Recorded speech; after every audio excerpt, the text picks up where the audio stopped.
Então, no módulo de fundos de investimentos imobiliários, mais conhecidos como FII.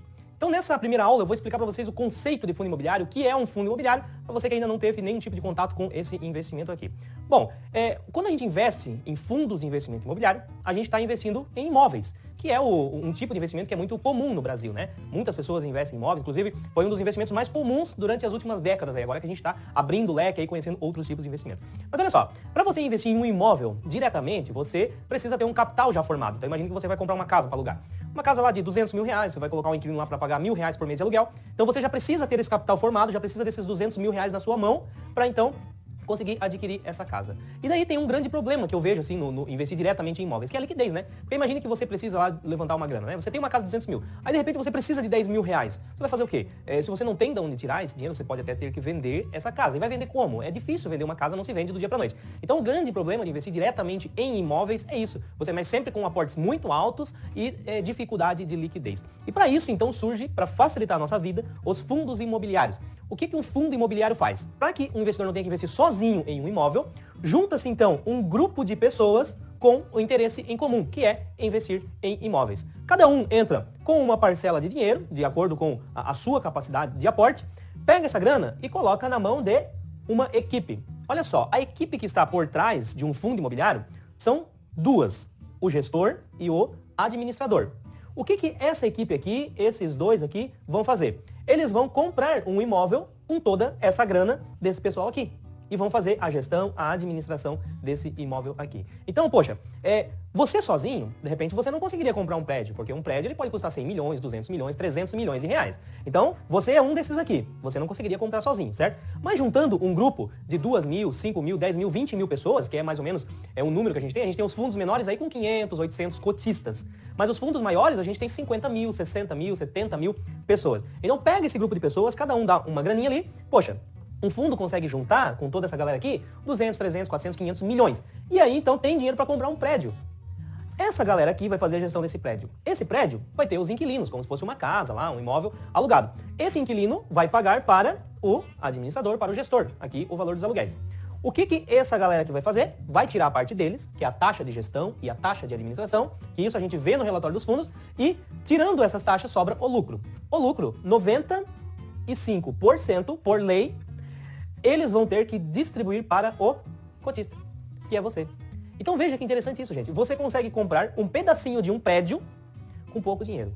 Uma cota de um fundo imobiliário varia. Tem fundo que é negociado a R$10, a R$20 uma cota, tem fundos que é negociado a 2, 3 mil reais. Mas na maioria dos fundos imobiliários que a gente tem no Brasil, fica próximo de 100 a 150 reais. 100 a 150 reais. Ou seja, com 150 reais, você pode comprar uma cota. Você não precisa comprar 10, 20, 30, você pode comprar uma só.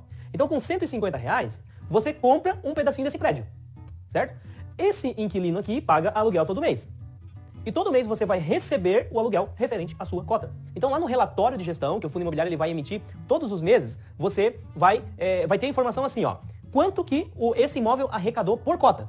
Então às vezes vem lá, por exemplo, assim, 0,65 centavos por cota. Beleza, quantas cotas você comprou? Leandro, eu comprei uma cota só, paguei 150 reais.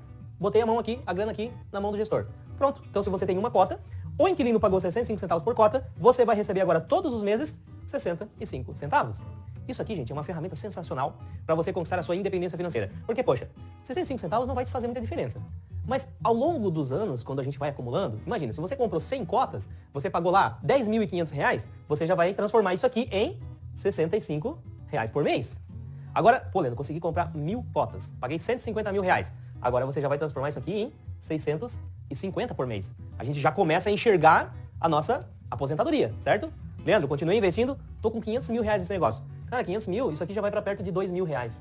Aí você já tem um salário que é acima da maioria dos aposentados no Brasil. Ah, Leandro, mas 500 mil reais é muito. Muito para quem não começa. Para quem começa, chega rapidinho. Basta você criar um plano de aporte, seguir todos os meses ali aportando. O mais legal do fundo imobiliário é que isso aqui, gente, ó, 65 centavos que eu dei de exemplo, isso aqui não vai ficar a vida toda. Porque a inflação, ela chega, o desenvolvimento econômico chega, a região onde o prédio está inserido, às vezes ele expande, aquela região se desenvolve. Com isso, o valor de um aluguel, ele fica mais caro. Você pega uma sala comercial na cidade que você mora e tenta descobrir qual que era o valor do aluguel daquela sala comercial há 10 anos atrás. Você vai perceber que hoje custa muito mais. De repente, uma sala comercial custava R$1.000 por mês de aluguel, hoje você vai ver, ela tá, depois de 10 anos, estão cobrando R$2.000, R$2.500 por mês. Então, isso aqui não vai ficar em 65.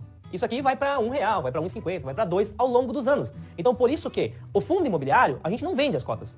A gente compra, a gente passa anos da nossa vida acumulando e dá tempo para que isso aqui saia de 65 e vá para R$1, para R$1,50, para R$2. Estão entendendo? Então, é o tempo que vai fazer com que você aumente isso aqui e atinja a sua independência financeira. Então, é para isso que o fundo imobiliário serve. Você não vai pagar R$150 em uma cota e esperar ela chegar em 250 para vender. Longe disso, isso é especulação. A gente simplesmente acumula o maior número de cotas possível para que a gente aumente o nosso fluxo de renda entrando, beleza? Então olha só, gente, por que tem esses dois carinhas aqui? Gestor e administrador.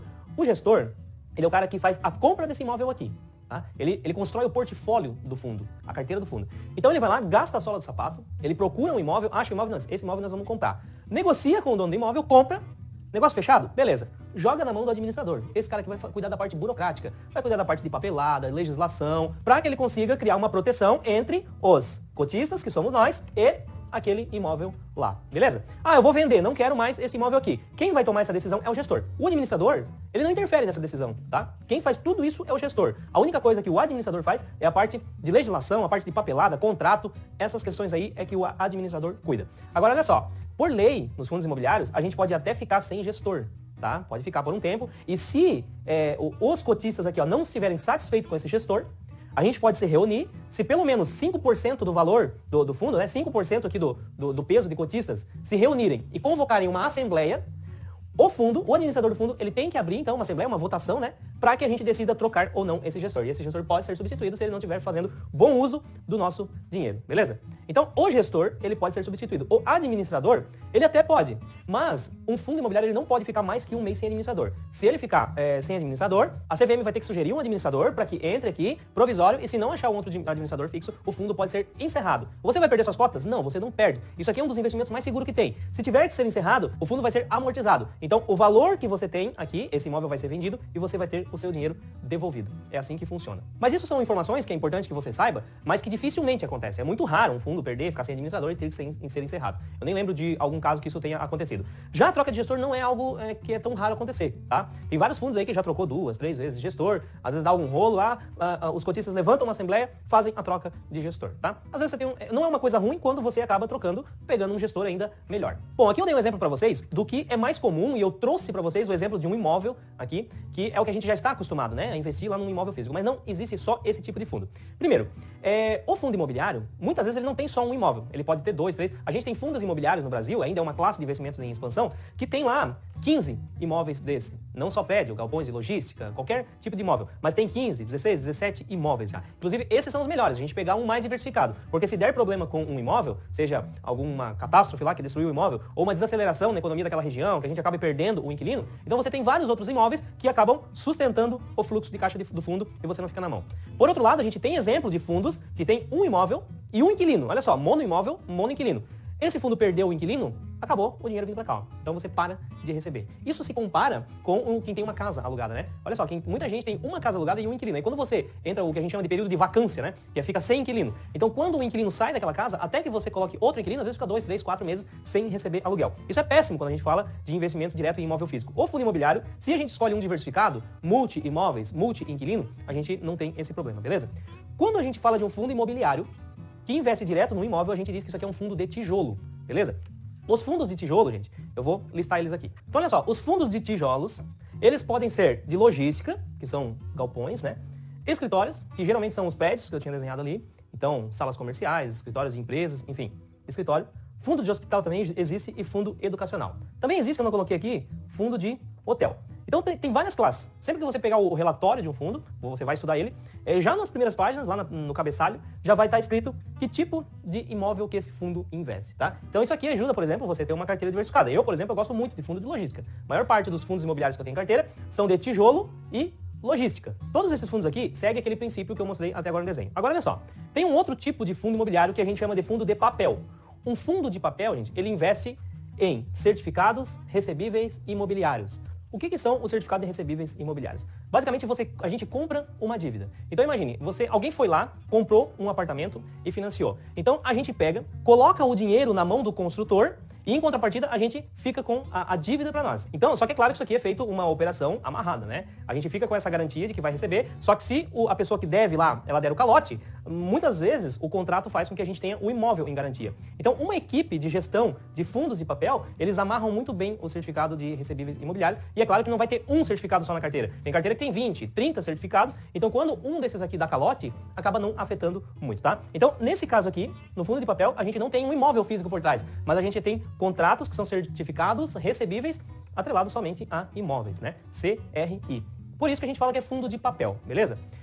Outro tipo de fundo que a gente encontra também é o que a gente chama de FOF, que é Funds of Funds, é fundo de fundo.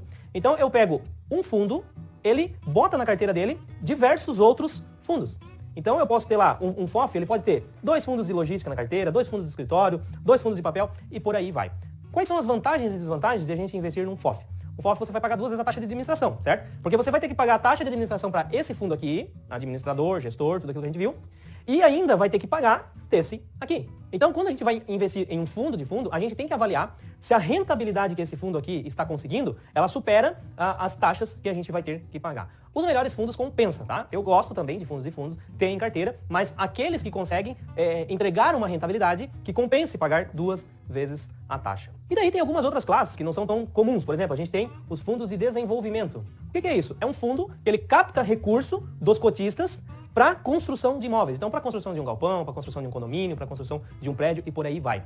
Em contrapartida, quando esse prédio está pronto, a gente recebe de volta essa grana aí em forma de dividendos, tá? São fundos um pouco mais arriscados, tá? Porque pode atrasar a obra, pode dar problema lá e não conseguir terminar a obra, enfim. Eu não gosto muito disso aqui, fundo de desenvolvimento, mas também é uma classe que existe, aí vai de você pesquisar e ver se você gosta da categoria ou não. O feijão com arroz, gente, pra gente começar, o mais básico, é isso aqui, ó. É o fundo de tijolo. Aí você pode pegar logística, pode pegar escritório e por aí vai. Para completar tudo isso que eu mostrei para vocês, ainda existe um fundo que ele mistura tudo isso aqui. Ele pode ter tijolo, ele pode ter CRI, ele pode ter desenvolvimento, ele pode ter FOF. A gente chama esse fundo de híbrido. Também existe esse fundo. Então são diversas classes aí, a gente já tem hoje mais de 200 fundos imobiliários listados na nossa Bolsa de Valores. É questão de a gente fazer escolhas aí e pegar os melhores. Na próxima aula a gente vai trabalhar um pouquinho sobre a análise desses fundos e eu vou mostrar como vocês podem, quais são os critérios que vocês podem observar para pegar os melhores aí e colocar nas suas carteiras. Até a próxima aula.